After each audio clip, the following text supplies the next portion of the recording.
Hi, it's Lynn Shuck with Healing and Balance, and this is just going to be some variations on ways to work in a lunge pose. I don't teach all of these in any one class. I might use one or two of them here or there, but really it came from my experiences and my clients' experiences not being able to do certain kinds of poses because of our constitution. So being able to step one leg forward from downward dog to come into a lunge, and then from that lunge to be able to twist. A lot of these are not in reach for many of us, and then it's really not fun to be in a class if you don't know what you could do differently, because we're told we can modify the poses, but if we don't have the modifications. Okay, so to do this, you're going to want to have two blocks handy, and so I'm going to take my downward dog as I would with my hands on the floor, and I'm going to breathe here. And then rather than try and step a leg forward, I'm going to go ahead and put my knees down and step one leg forward. And we're going to play here a little bit. I'm going to put my hands on the blocks, and I'm going to lean back with my hips so that I'll move the block so you can see. So I can straighten my leg and flex the foot, and then come forward. And so I can do this with both blocks on the floor. If I make this movement, keeping my foot pointed, the back of my leg doesn't stretch as much. Is that right or wrong? It just is different. So I personally, because I have tight hamstrings and calves, I flex the foot in order to intentionally stretch the back of the leg. This movement is also deepening that hip flexion.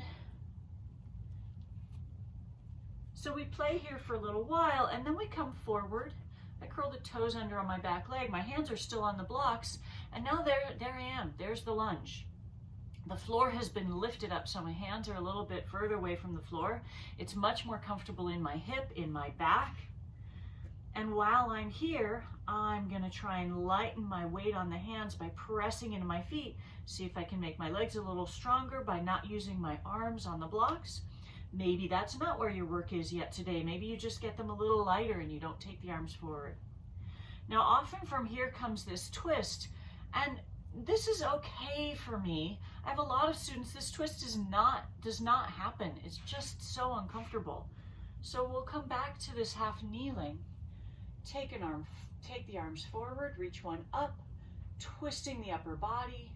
We still want to keep the hips level. We still want to press into the floor through the feet, reach through the hands. We'll sweep that arm forward.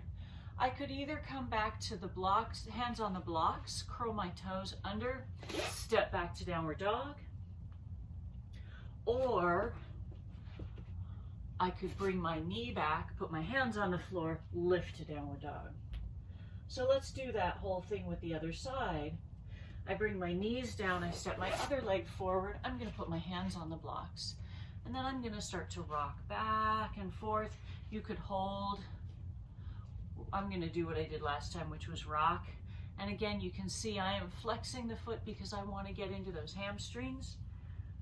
If I don't flex them, I don't feel that. And I'm real tight back here, so I want to get that moving.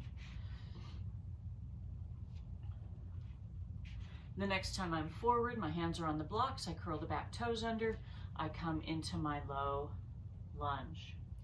Pressing my feet into the ground, I'm going to see if I can get my hands light on the blocks. If I want to, I could extend them forward, or I could leave them at the blocks.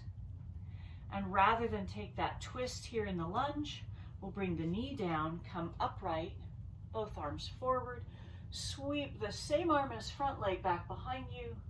So your chest is turning toward the side that has that leg forward. And then the back arm will sweep forward. And again, you can put your hands on the blocks, curl your toes under, and step back to downward dog with your hands on the blocks, or you could come to downward dog with your hands on the floor. So many different ways to work there. We just don't always think of them if they haven't been taught to us. And so if you've never been taught one of those options, it might not occur to you you could do that. But play with these, see if any of these are useful to you in your own practice. That's what I've got for you. Go.